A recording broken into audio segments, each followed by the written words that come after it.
most welcome. Thank you. When we talk about wine, do you drink wine? Am I supposed to say that? Probably my son is watching. Really? And I don't want to inspire no alcohol. Because I was going to ask you whether you drink a bit of red or white or rosé. I wouldn't rule it out. I mean, wine is a good thing for our stomachs. So yeah, I wouldn't mind a glass. In fact, they say that if you drink red wine, sometimes it could probably add value to your health and your age. You know, so why not try a glass? Very interesting. Yeah. Now, when I listen to the social media reaction from almost everybody, frankly, it looks like you must be a uniquely gifted individual. And it reminds me of one young man, a uniquely gifted individual back in 1986 in Uganda, Yoweri Museveni. Yeah. Does that bother you? Does that concern you? Well, it bothers me, but again, it provides lessons. Like I said, our generation is blessed with lessons. I mean, we have an absolute example of something very good, but going very bad. And maybe it should be a lesson for all of us that never again should we promote personalities, but rather we as a nation should embrace. You see, I think there was a mistake on elevating just a personality, and I always tell this to fellow Ugandans, not to look at me as a solution or anybody else for that matter, but all of us as a generation and as a country holistically, you know, to embrace our problems and find solutions from within. If we can own our liberty as a nation, then no single man will ever rise up to get that feeling of entitlement. It's very interesting because that reminds me, of course, as to what is happening right now in South Africa, Africa's most industrialized nation. Yeah. You know what is happening, of course, to incumbent President Jacob Zuma, otherwise known as Mushorozi. Yeah, it's interesting what is happening in South Africa, but again, I would be much more proud to have such a situation back home. I mean, it shows you the strength of the judiciary. It shows you the strength and independence of the legislature. The culture of democracy. Exactly, that is absolute democracy, whereby the people power. The people power is stronger than the people in power, and that is what we need. I mean, if a country is not just run by one head, if we can in Uganda achieve that level of intolerance to corruption, and indeed if anybody is answerable and you know, under the law, then that's a good thing.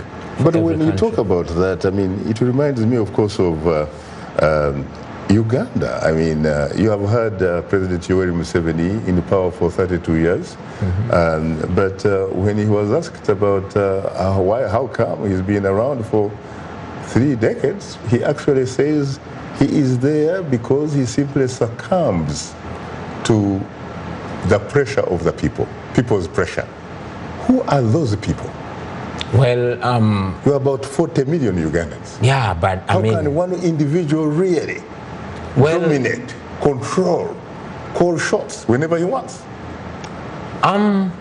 It is disturbing equally to me as it might be to you, but we must notice that our president is keeping himself in power by use of the armed forces. I mean, you have seen people being brutalized. Just more recently, the whole nation came up trying to defend the Constitution. Surveys were made, and indeed, over 85% of the Ugandans were against the amendment of the Constitution.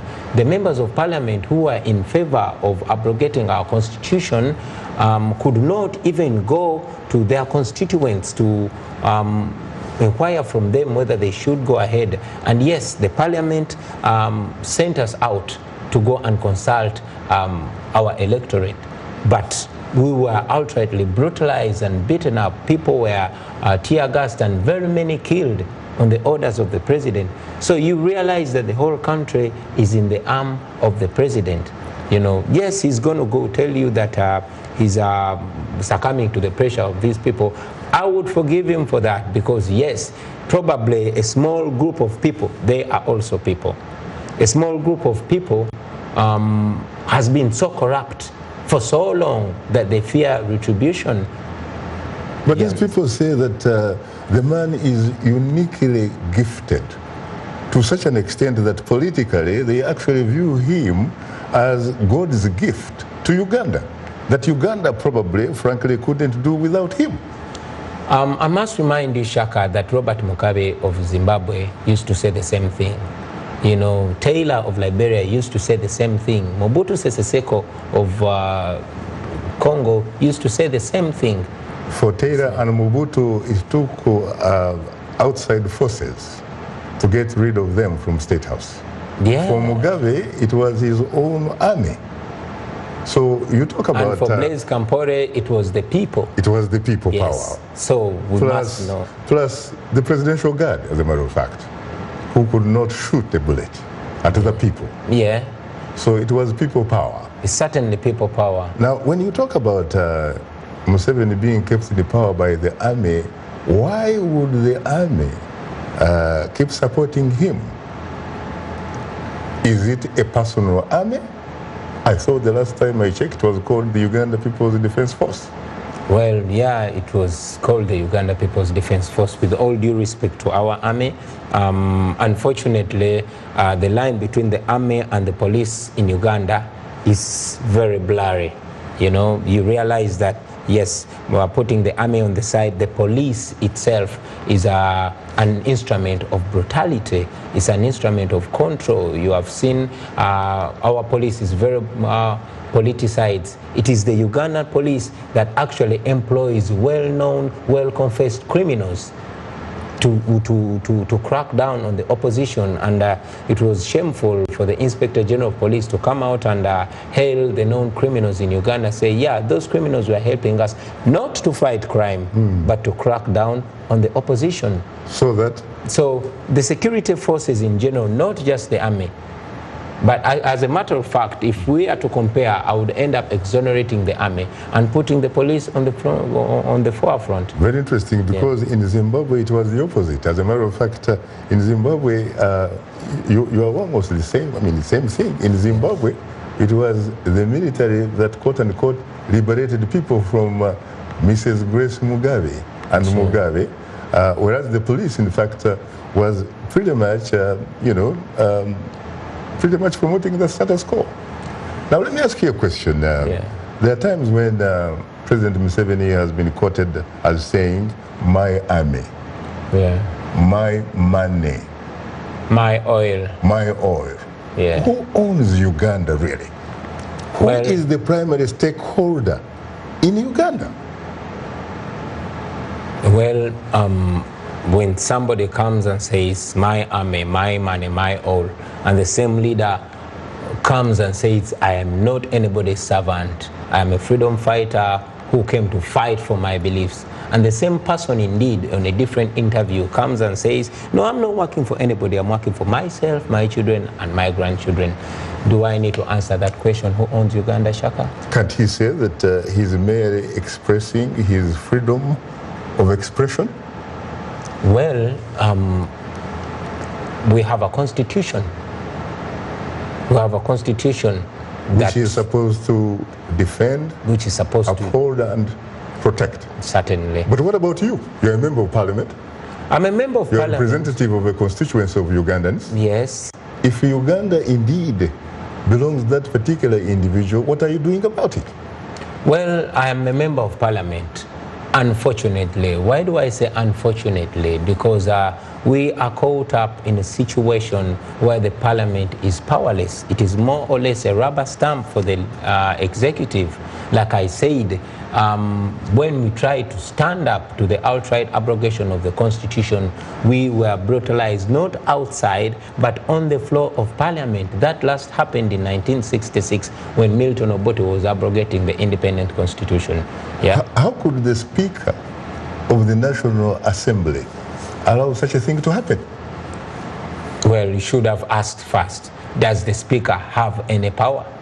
She has power on paper. Well, she is in charge of the legislature.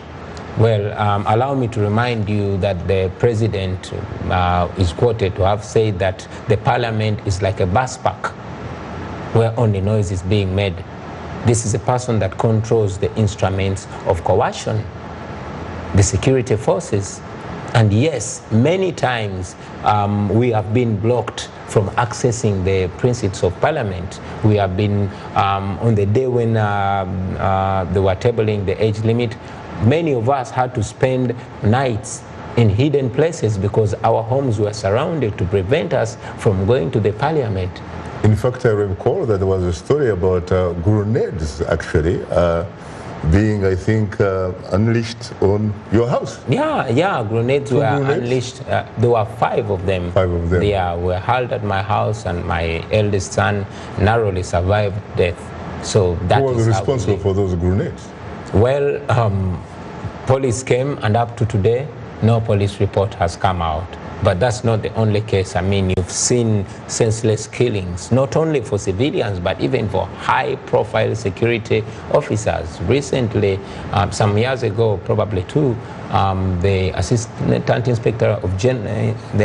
Inspector General of Police was gunned down. We've never had a report about that. Felix Kawesa? Yes, Felix Kawesa. And indeed, many people, ordinary and outstanding, they keep getting killed. We never get no report. So tell me, Bobi Wine, are Ugandans citizens or are they subjects? Well, citizens meaning they owe allegiance to the state and therefore they have constitutional rights, inalienable rights, and in fact birthrights, or subjects because they basically do not own any constitutional rights. They have privileges granted to them by an individual authority. Yeah. Like a dictator, a presidential monarch, or a kabaka for that matter. Are Ugandans citizens or subjects in practice? Ugandans are supposed to be citizens, but they are subjects and are constantly degenerating into slaves. Why? It is going to take, it's simply, it's many reasons, Shaka. It should be noted that actually many of our fellow countrymen and women do not know that they are indeed slaves because they are kept in the dark. We have a population that has never seen another president, and they are convinced that they do not have the right and ability to put a leader in and out of power by their vote. They are convinced that the people who vote don't matter, but the people who count their votes matter. Our president is on record saying that a mere paper cannot get him out of power. So yes, it's so every 5 years you simply go through the motions. Every 5 years we simply go through the motions. But our interest, as a generation, is to break that status quo, is to reinvent ourselves, is to claim the rights that are given to us by God and granted by the Constitution. If we were born in some other country that is not a constitutional or republic, I mean, we wouldn't mind. But when you read in the Constitution, it says fundamental rights are not granted by the state, they are inherent.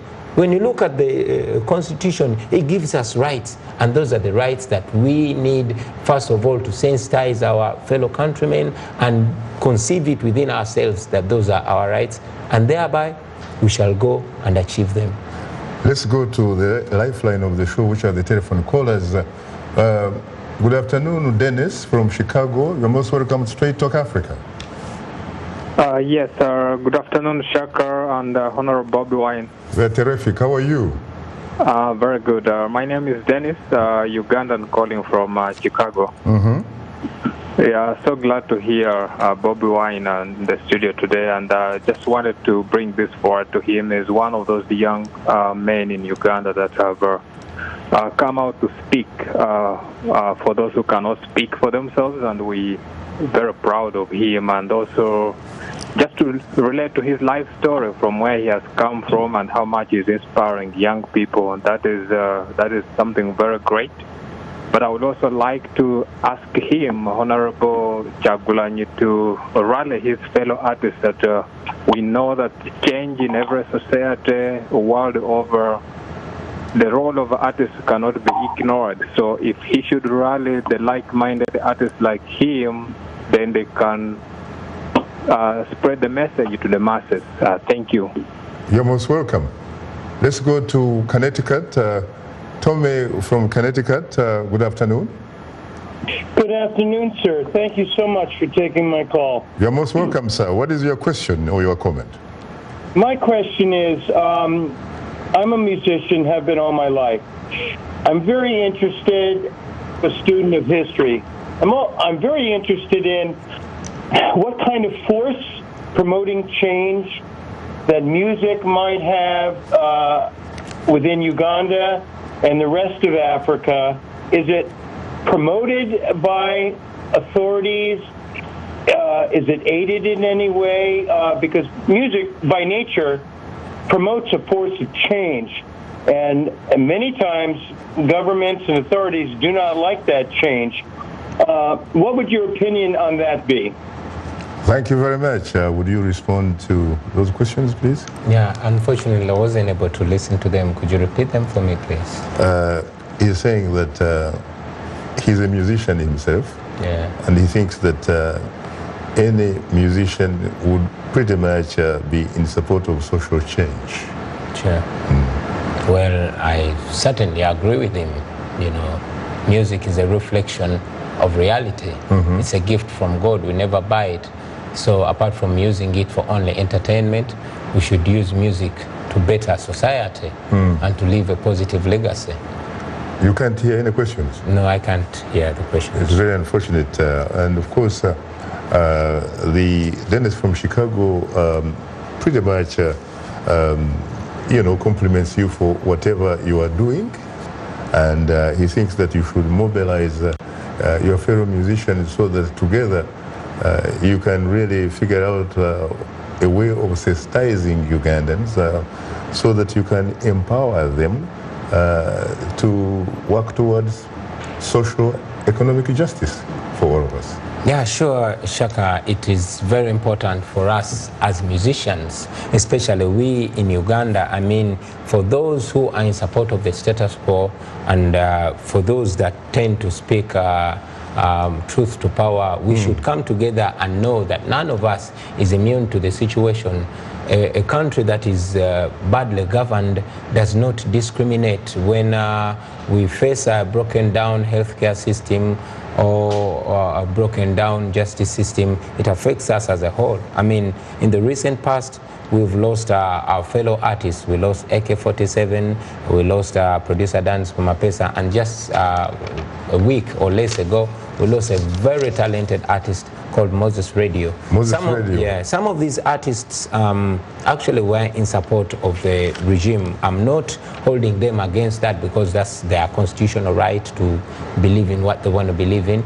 But at least they should hold their leaders to account, because, I mean, when one faces a life-threatening situation and there is no health facility to take care of their lives in danger on account of the rampant corruption, then we all face the same plight. Nobody is safe. So yes, it is important for us artists as voices of our society to reflect the needs and aspirations of the community and of the population of Uganda.